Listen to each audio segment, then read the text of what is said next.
यो फुलहरू देखेर मलाई चाहिँ घर जानु मन छैन। यहाँनिर चाहिँ कति धेरै मान्छेहरू पनि आउनु हुँदो रहेछ गाइस घुम्न र। अझ शनिबार भएको भए चाहिँ धेरै आउँथ्यो होला पिकनिकमा।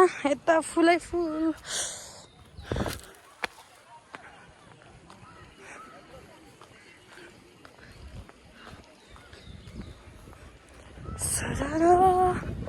हावामा मन खोली। तलबाट झरौँ न, तलबाट पनि खिच्ने ठाउँ छ नि त फुलहरू।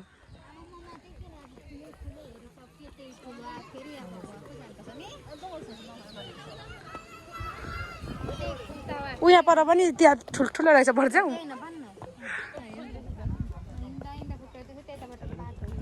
दामी दामी गरे ल म तपाईँलाई दिन्छु सयपत्री फुल।